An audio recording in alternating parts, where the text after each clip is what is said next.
بسم اللہ والصلاة والسلام علی رسول اللہ صلی اللہ علیہ وسلم وبعد۔ آج ہمارا موضوع ہے شب برات کی شرعی حیثیت کیا ہے۔ دیکھیے، دین جو ہے وہ وحی الہی کا نام ہے۔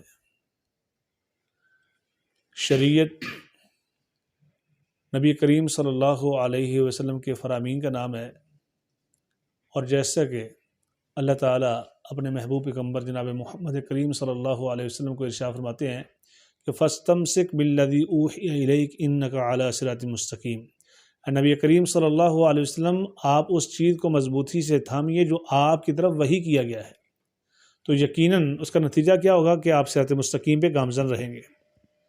تو کیا یہ حکم صرف نبی کریم صلی اللہ علیہ وسلم کے لیے ہے؟ نہیں، وَإِنَّهُ لَذِكْرٌ لَكَ وَلِقَوْمِكَ وَسَوْفَ تُسْأَلُونَ۔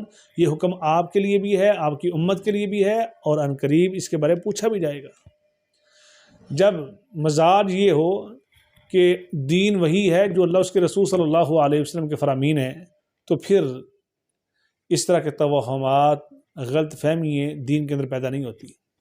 اب شب برات کے حوالے سے کوئی لفظ نہیں ہے کہ شب برات یہ عربی کا لفظ ہو، یہ تو فارسی کا لفظ ہے، اور ستم یہ ہے کہ لوگوں نے وہ آیات، وہ احادیث جو اللہ کے نبی علیہ السلام نے اور اللہ رب العالمین نے لیلۃ القدر کے متعلق جو بیان فرمایا ہے، جو اس کے فضائل ہیں، وہ ساری چشمہ کی کر دی جا رہی ہیں اس کے اوپر، شب برات کے اوپر۔ سورہ دخان اس کا آغاز ہے۔ اللہ تعالیٰ ارشاد فرماتے ہیں بسم اللہ الرحمن الرحیم، حامیم والکتاب المبین، انا انزلناہ فی لیلۃ مبارکہ انا کنا منذرین فیہا یفرق کل امر حکیم۔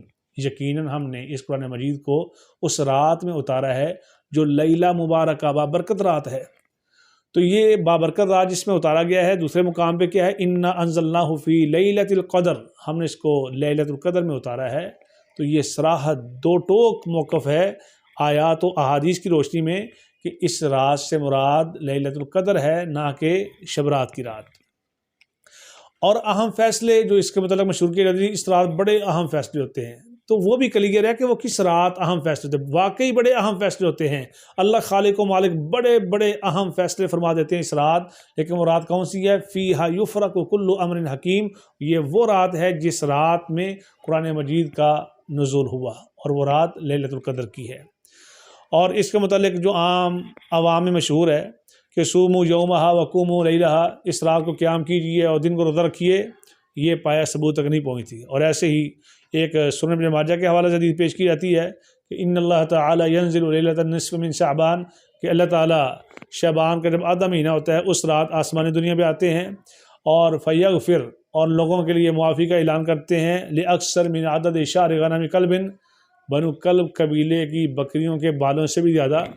تو یہ روایت بھی ضعیف ہے، پایہ ثبوت تک نہیں پہنچتی۔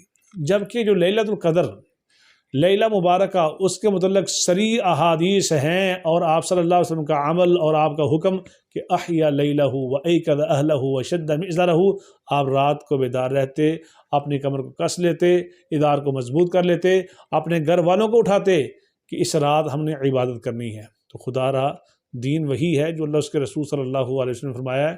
ہماری جتنی بھی محبتیں ہوں، عقیدتیں ہوں، اور ہمارے جذبات ہوں، یہ چیزیں دین نہیں بن سکتی۔ لہذا شب برات کا اسلام میں کوئی تصور نہیں ہے، اور اس کے متعلق جو روایات ہیں وہ ضعیف ہیں، مستند نہیں ہیں۔ اللہ تعالیٰ جو صحیح، سچا سچا کھرا دین ہے، اس کے مطابق عمل کرنے کی توفیق نصیب فرمائے۔